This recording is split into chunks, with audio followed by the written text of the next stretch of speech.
Today I'm going to share with you 50 tips and tricks that I wish somebody told me before becoming an Uber Eats, Grubhub, and DoorDash driver. Let's do it. Tip number 1, you are not an employee, so don't act like one. Now, I'm not saying that you should cut lines, treat people like crap, or get into fights with little old ladies. But having a yes sir, right away sir mentality when doing gig work is going to negatively impact your bottom line. Unlike a regular W-2 job where you will get paid to sit on your butt and do nothing, it's not like that with gig work. You're only paid for the tasks you complete. So unless you're in an incredibly small market with very few orders, why would you take bad orders? Some people look at it as a badge of honor to be a top dasher, or even worse, accept every order that they're sent. But why would you want to work more to get paid less? Tip number 2, track your miles. I want to preface this by saying I am not a tax advisor, attractive, or a CPA. So talk to a CPA or a tax professional and make a plan with them. As independent contractors, we are required to handle our own taxes. And that's awesome initially because that means we get to take home 100% of our base pay and our tips. One of the most effective ways to bring your tax bill down as an independent contractor is to track and write off your miles. I started about halfway through the year 2 years ago, and I made the mistake of not tracking my miles. So come tax time, when I saw what I was supposed to pay, I decided that I needed to figure out how to track my miles. So I went through painstakingly, day by day by day, and calculated my miles. After that dumpster fire, I installed an app to track my miles for me. Now there's plenty of free apps out there, and I personally use Stride. It's free and it works well. My first year of doing gig work, I drove 25,000 miles. You can write off 56 cents a mile as of 2021. So track your miles. Tip number 3, know your minimums.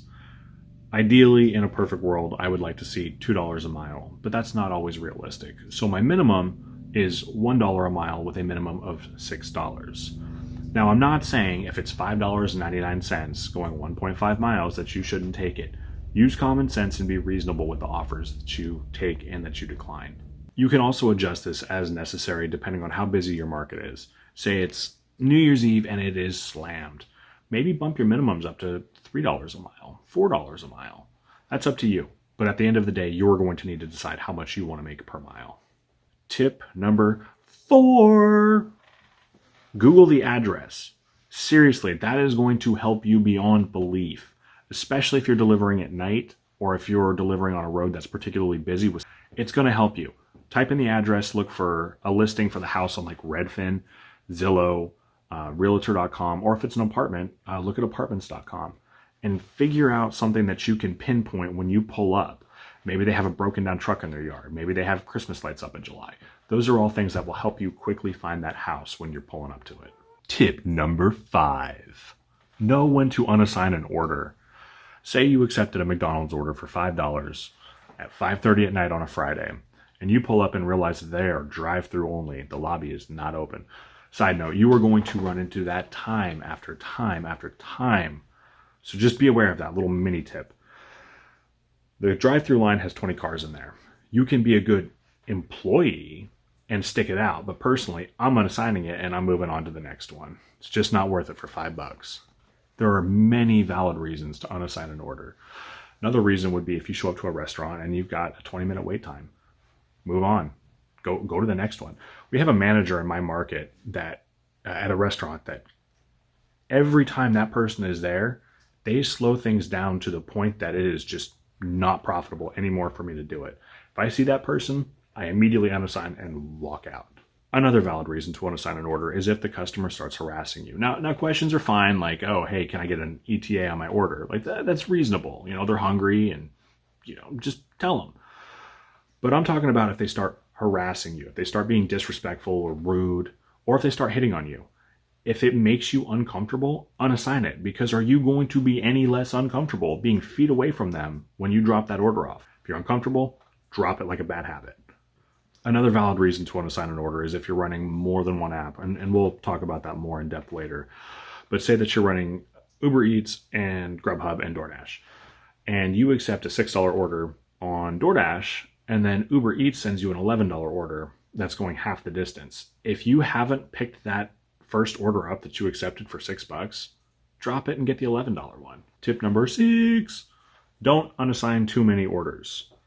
I tried to find a policy on Grubhub, and the information on their website was not very good. Shocking, right? If you know anything about Grubhub. Basically, all they say is that unassigning too many orders can lower your program level. As far as Uber goes, I'll actually put their policy up on the screen. Basically, their policy is just don't steal food. DoorDash is the one that you really do want to be careful about. If you drop below a 70% completion rate, you are subject to deactivation. Choose your unassigns wisely. Tip number 7, use apps to help you save money on gas. As independent contractors who are driving all day long, you are going to burn through gas at an alarming rate. So why wouldn't you want to save a few bucks? You can use apps like Gas Buddy. That's one. It doesn't really do much in my market, so I don't personally use it, but a lot of people do. The one that I use is called Get Upside. And with Get Upside, you get a certain, I don't want to say percentage back, but you get a certain dollar amount back per gallon when you fill up at select gas stations. For me in my market, it's anywhere from 5 cents a gallon all the way up to about 30 cents a gallon. So it's definitely worth your time to do this because you're going to be filling up anyway. You might as well save a few bucks. There is a link in the description for my affiliate link for Get Upside, where you will get an extra, I think it's 15 cents back on top of what they're already giving you for your first use. So if I'm helping you out at all, please use my link. It would help me out too. Tip number 8, don't take no tip orders. I don't even want to get started on this, but this needs to be addressed because too many people do this. If somebody is going to order food from a service and not tip the person who is making that happen for them, they do not respect your time and you should not be delivering their order. I want you to think about it like this. In certain markets, let's say your minimum is, we'll say $2.25, and you're able to do 3 orders an hour, and your local Dairy Queen is like super quick, which is never the case. But anyway, we're just hypothetical here. So let's say you can do 3 orders an hour. That's $6.75 an hour. And if nobody tips, that's a poverty wage. Why would you work for $6.75 an hour? Now, let's keep that same scenario, but instead, let's say each of those people dropped you a $3 tip. That's $15.75, I think, an hour. If all of them had the decency to just drop you a few bucks for your time. Now, the same people that aren't tipping are the same people that are going to find problems with their order. You're going to get more 1 stars if you're taking no tip orders. It's just not worth it. Wait the few extra minutes and do a good order. Tip number 9, cache Google Maps. If you don't know what that means, it's essentially where you can use an offline version of Google Maps on your phone. This is really beneficial if you're in an area that you're kind of unfamiliar with sketchy cell phone service. There's one spot in my market that is a literal maze to drive through, and I rely on my offline Google Maps damn near every time I'm coming back from that community. I'll put a link in the description to another video for you to check out after you're done watching this. It will save your bacon eventually. Number 10, have more than one GPS app installed. Look, they all shine in their own ways. I use Google Maps primarily for my navigation, but I also have an iPad set up in my car that always has Waze on there. And I use Waze because I want to know if there's a slowdown on the freeway or something like that, an accident, and I should take an alternate route. So it's really beneficial to use Waze in certain scenarios. Apple Maps is like the redheaded stepchild of GPS applications, but it definitely has its perks. One of those perks is that if you look at the map, it'll clearly show you all of the buildings along with the building number. So say, for example, I'm making my final turn. I look at my map and I can see that it's the 3rd house on the left after I make that turn. Just don't even have to look for the address at that point. I mean, still verify you're in the right place, but you just pull in. It's simple. Apple Maps is very, very good at night. Check it out. Number 11, get activated on all of the delivery services that you can. It just makes sense to do this, guys. I mean, you can sit there and use one app only, and that's fine and well, but you're really going to maximize your earning potential when you have 2 or 3 or 4 apps all sending you offers. Because at that point, the way I see it, they're competing for your time instead of the other way around. Number 12, it is acceptable to have no-go areas and no-go restaurants. So there's an area in my market that is serviced by 2 of the apps that I refuse to go to. It is crime-ridden and the GPS is completely wrong. And I'll be damned if I'm about to drive a car full of electronics and food through the ghetto. I don't care if they send me a $50 offer, I am not going. As far as restaurants go, I am very picky about where I go because I know my market well. This is kind of something that you'll have to learn as you go. But you'll start to learn the restaurant wait times, what time of day you should go, what time of day you shouldn't. And it's perfectly acceptable if you have a bad experience at one restaurant to just not go there. If they're consistently treating you like crap or your order is just never ready on time, don't go there. That's fine. You are not obligated to go to any restaurant. There's 2 in my market that I absolutely refuse to go to, and there's several others I try to avoid whenever possible. Number 13, hidden tips. Now, this is a real problem on DoorDash and Uber Eats. Occasionally on Uber and DoorDash, they will send you an order that says, for example, like on DoorDash, it could be $8.75. And then you drop that order off, and all of a sudden it's like, hey, it was actually $12. Congratulations. For Uber, that amount is typically $11. If it shows up as $11 and it's got the potential for a hidden tip. I'm not exactly sure why the delivery services do this, but a lot of people think it's to avoid like cherry pickers. Personally, I think that's only going to screw the delivery services over and slow the customer's meal down. Because think about it from my perspective. I am not going to drive an order to the next town. Lightning Bolt and I are not going to drive an order to the next town for $8.75. But we would do it for $15. And had they just initially shown me that $15 to begin with, I would have been on my way. But now the customer's order is delayed. Stop it. Stop it. Stop it. This isn't a scratching post. Uber's extra sneaky about this. They will put some generic message when your tip comes through like, good job, the customer added an additional tip after you completed the order. No, they didn't. So just be aware of that. If you see that message, the customer added an extra tip, 95% of the time they didn't. I want to hear from you guys.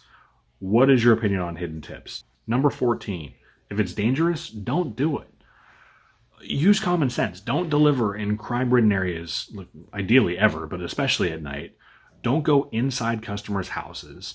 Don't walk down dilapidated, broken stairs in the snow. Just don't do it. Call the customer, say, hey, I need you to meet me somewhere.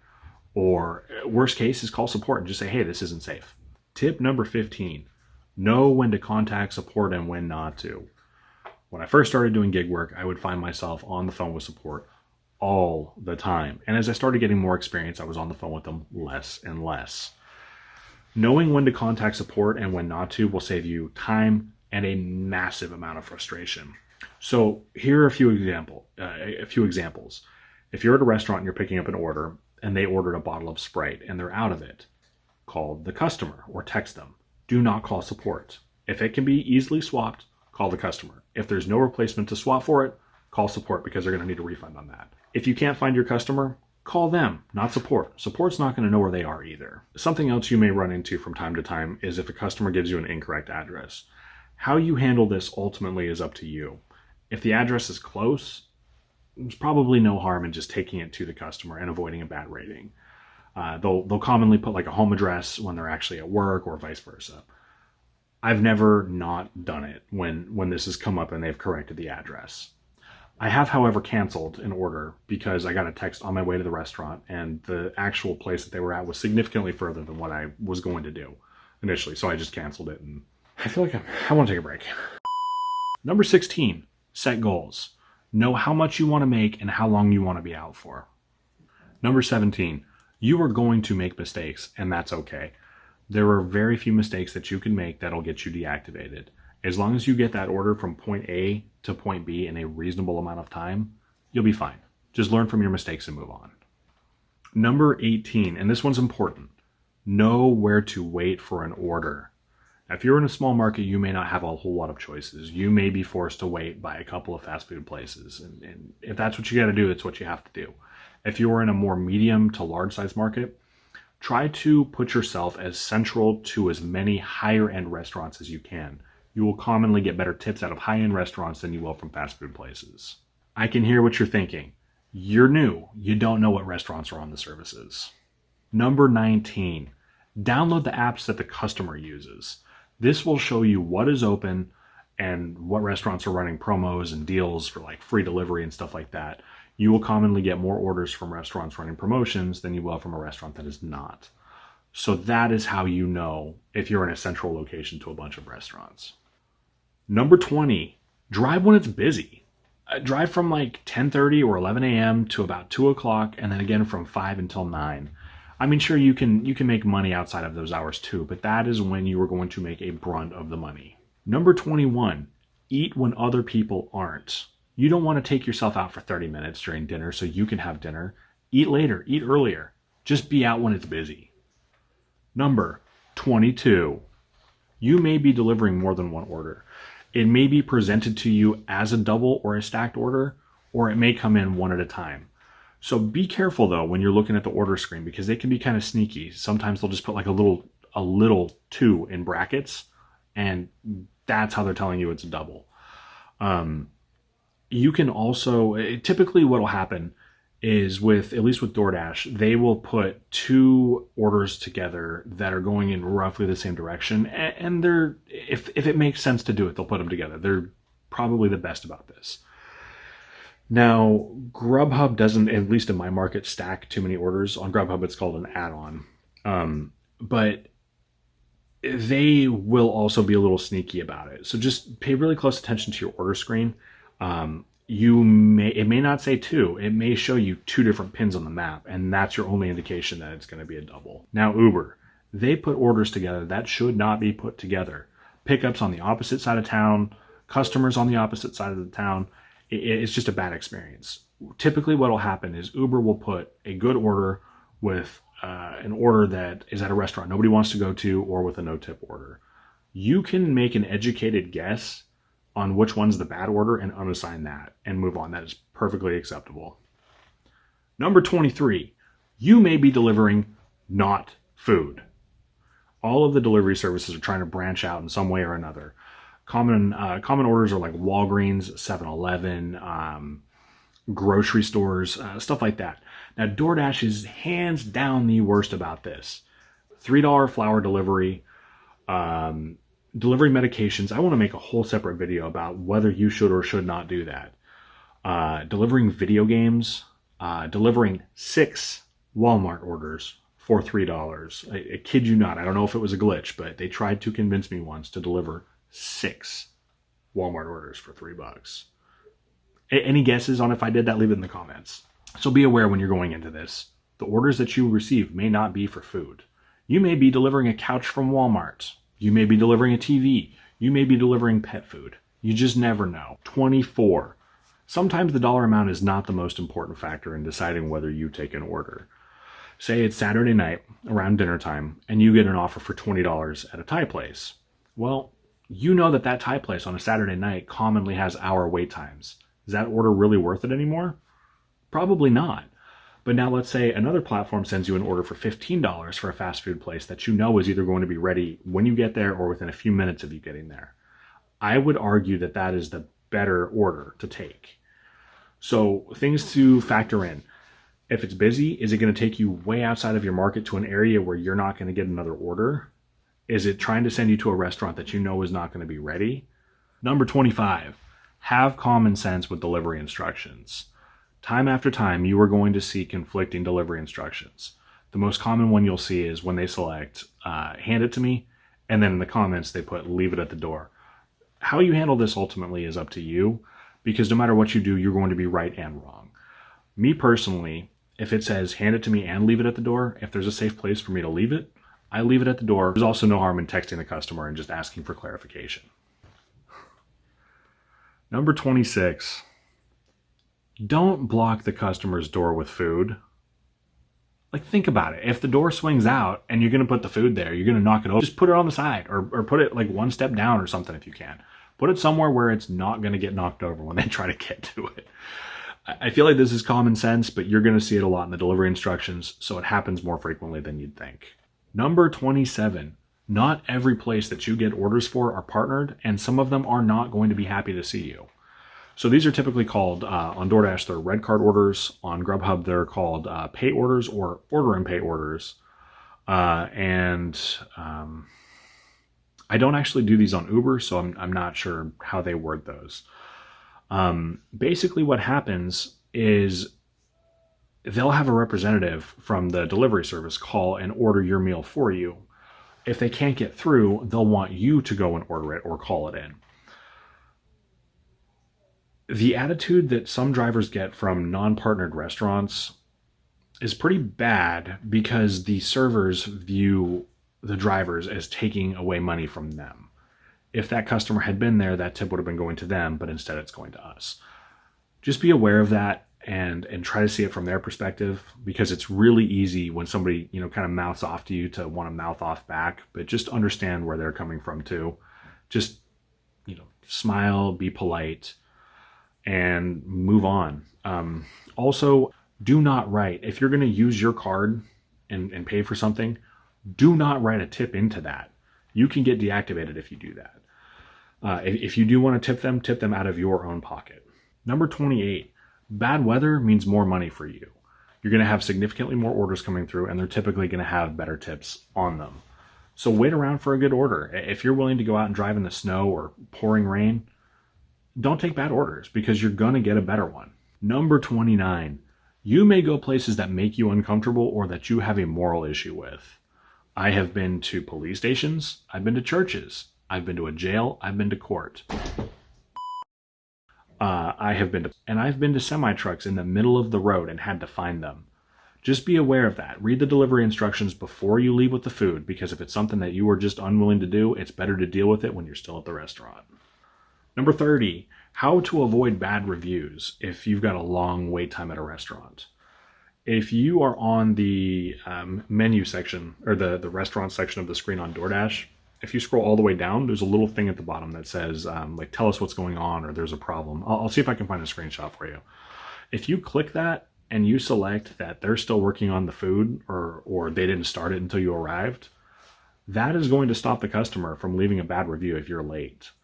I know drivers that do this on 100% of orders, but the flip side to that is that also messes up the algorithm. So you may be sent to pick something up that's been ready for 30 minutes because a bunch of drivers are just reporting that, oh my God, this place takes forever, when in fact it's actually ready. So personally, I use it sparingly. I only use it if it is legitimately late. Number 31, make sure to read the delivery instructions. Some people will say don't knock. Some people will say knock. Some people will say leave food at side door. There's any number of scenarios. And if you don't follow that, you could get a bad review. Just read the delivery instructions. It'll help you keep your reviews high. Number 32, if you are unable to deliver that order because the customer isn't home and there's not a safe place to put it, or the address is not correct and you can't get in touch with them, regardless of what the app says, you should probably contact support. This is one of those scenarios where you're probably going to walk away with that food and you get to eat it.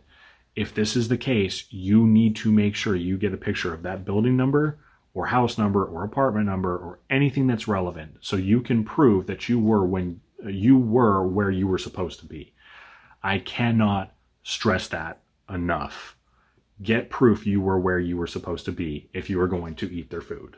Number 33, virtual restaurants. They're also commonly known as ghost kitchens. So basically what this is if a company or a restaurant wants to try out like a new menu idea, like a different style of food or something, then they may create a different restaurant on a delivery app. Or it can be a totally different company that's renting out their employees in their kitchen for their own menu. Common virtual restaurants currently are Mr. Beast Burger, which is at Red Robin in my market. Another one is Donato's Pizza, which is also at Red Robin. So if you see a restaurant come up that you've never heard of, it could be a virtual restaurant or a ghost kitchen. Sometimes it will say in the instructions and sometimes it won't. Grubhub is very good about telling you if it's a virtual restaurant. It'll actually come up with a little icon that says VR. If all else fails, you can always Google the address and just see what the true restaurant name is. So you just show up and you don't need to say, oh, I'm here for, Donato's or Mr. Beast Burger order, whatever. You just say, hey, Uber for such and such or DoorDash for such and such. Number 34. Limit the amount of communication you have with your customers. They're ordering food from a service because they want it to be hands-off. They want to do as little work as possible. They don't want to get, in most cases, they don't want to get this big long message, hi, my name is Zach, I'm happy to be your driver today. Like, whoop-de-doo. They don't care. They just want to get their food. They're hungry. They just want their food. Don't be sending them memes. Like, that could be a 70-year-old woman who isn't going to understand why you're sending random gifts to her. Just avoid doing stuff like that. Stuff that you should communicate is if you're running behind, or if you're having a hard time finding the address, or if you have to swap an item. Other than that, leave them be. They're doing their own thing. Just you do your job and leave them be, and everybody's happy. Number 35. If it's slow where you're waiting, try a different spot. Before I had talked about finding the most central location to a bunch of high-end restaurants, and that is honestly the best strategy. But if there's a ton of drivers out, it may slow things down because they do tend to congregate in the same places. So if it starts to slow down where you're sitting, consider driving 5 miles away to an area that also has restaurants. Maybe not as many, but therefore there won't be as many drivers. Number 36, try to get a picture of the house number, the apartment number, the building number, anything that can prove that you were where you were supposed to be. It's very rare that a customer is going to lie and say they didn't get the food, but it has happened to me. So just get in the habit of maybe sneakily, be a ninja about it. Unless they flat out tell you they're going to lie and say they didn't get the food, be sneaky and try to get a picture of the house number. Personally, I just kind of adjust my my little phone holder in my car and snap a picture when I pull up. Obviously, you don't have to do this, but if the customer sees you doing it, it might make them a little uncomfortable. So do try to be a little sly about it. Number 37, keep your car clean. More specifically, keep the inside of your car clean. Uber Eats and Grubhub send me down so many dirt roads a week that I couldn't even begin to count. So I would have to get my car washed about every 2 or 3 days if I wanted to keep it looking pristine on the outside. Uber gives customers the option to have you wait in the car. And in theory, when you pull up, they should be outside waiting. So just keep the inside of your car clean. And every so often, then, take it through a drive-through and clean the outside. But as long as the inside's clean, you should be golden. Number 38 is for the paranoid among you. Change your voicemail. If you have the default, please leave a message for insert your phone number here. If they call you through the app and use the relay and you don't answer, they're going to hear your real phone number. So it's personal preference if you want to do this or not, but I changed my voicemail to something generic like leave a message. Number 39, consider getting a VoIP or a fake number. Every so often, and again, this is kind of rare and it's optional. Every so often, I will get an order where somebody ordered for somebody else and they want me to contact that somebody else with a phone number that was not listed on the order. What I mean by that is they put the phone number I should call in the delivery instructions and is not on the actual order itself. So if I were to hit that little phone icon, it would not go through the relay. It would go to the person who ordered and not the person the order is going to. That was really wordy and I hope that made sense. So in the event that you are requested to call or text a different number, it might be a good idea to use a VoIP or a fake number. I think you can do it through Google Voice or something like that. But that way they won't get your real number and you could change that number immediately. Number 40, lower paying orders going close can be just as good, if not better, than higher dollar orders going further away. If that higher dollar order is going way out in the county where you stand zero chance of getting an order on your way back, might not be the best thing to take depending on the time of day and the day of the week.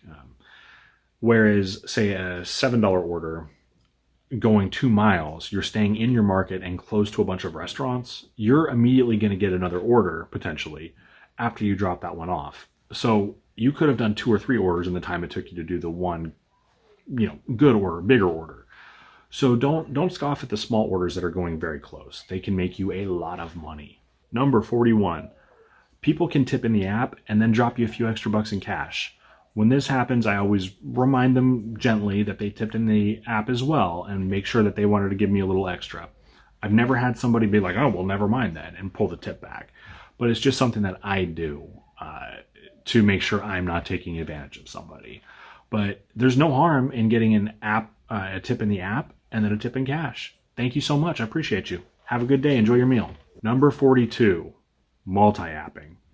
Now, this is used interchangeably to mean two different things. When people say multi-apping, they could either mean that you have multiple apps that you run and you take one order on one platform, and then you turn all the apps back on and then choose your next order. The other meaning for multi-apping is where you have 2 or 3 or more apps. You accept an order on app A and you accept an order on app B, and you do them both at the same time. This can get you deactivated if you do it wrong, and you should not do this as a new driver. Your earning potential can skyrocket by doing this, but if you make that mistake, if you make a bad mistake and you take an order that's going over here and then one that's going way over there, that's the kind of stuff that can get you deactivated. Make sure you know your market, your city streets, your restaurant wait times well before you do this. Number 43, make friends with other drivers. Having other driver friends in your market can be seriously beneficial for you. There is rarely an issue at a restaurant that I don't know about, or a wreck that happens somewhere in my market that I don't know about. Make friends with drivers. It'll help you out. Number 44, do not smoke in your car or bring your dog with you. I know I said earlier that Lightning Bolt and I, but he's a cat. He does not go with me. I feel like this is common sense, but you should not be smoking in the car if you have somebody else's property in the car with you. It's common decency, but I've seen drivers do it. I've also seen a small handful of drivers with large dogs in the car next to the food that they're picking up. People, don't do that. That will get you deactivated. Use common sense. I don't care if Boof Boof has an anxiety disorder. That is not the time to bring your pet to work. Number 45, bring snacks and water with you. Now, it should go without saying that if you're eating fast food every day, it's going to eat into your profits. However, if you do have to go through a drive-thru or something when you're out driving, make sure to save the receipt because that's a tax write-off for you. Just keep snacks, keep water in your car. You can munch on them while you drive, according to your local laws. If that's not illegal to eat and drive, then go ahead and do it. It'll save you more money in the long run. Number 46 kind of goes back to make friends with other drivers. Know when to approach other drivers and when not to. If you see a driver walking in with their cute little bag looking all green, that is not the time to approach that driver. They want to get their order and get out. Nothing is fast enough for that driver. They wanted to have that order yesterday. If they're on their way out with the order, that is also not the time to talk to them. However, if you are both sitting in there waiting for the order at the same time, that is your chance to go and approach other drivers and have a decent conversation. As long as you are aware that the second that their order comes up, that conversation is over. Again, talking to other drivers will help you learn your market. Number 47, if you deal with the same people day in and day out at the same restaurants, consider throwing them a few bucks as a tip here and there. If you and 5 other drivers walk into a restaurant at the same time and you are known to tip them occasionally and the other drivers are not, guess who's getting their order first or prioritized at the very least? It's not required to do this at all, but trust me, they appreciate it. And the dollar amount doesn't matter. It could be $1, it could be $5, it doesn't matter. I have tipped $2 on $100 sushi orders and they are just as grateful as if a customer had tipped them $100 because it is not expected from us. Number 48, take care of your car. It is much cheaper to get an oil change and get the tires balanced and rotated than having your engine blow up. Just take care of your car. Number 49, it's not a bad idea to keep some basic emergency supplies in the car. If you live in a mountainous area in the snow, keep a blanket or something with you. Keep a flare. Anything that you feel could help you in an emergency, because you never know. We're on the road more than most people are. You never know when those things could end up helping you out. Number 50, know your market. As a new driver, I know that that's not the most helpful thing I could be saying right now, but the reality of it is nobody on YouTube is going to be able to teach you your market. That is something you are going to have to go through the paces and learn yourself. You're going to make your money, you're going to make mistakes, and you're going to rinse and repeat. Well, guys, that's going to do it for my 50 tips. I hope that you learned something. If you did, please do leave a like on the video and consider subscribing for more content. I'm Zach. Have a good one.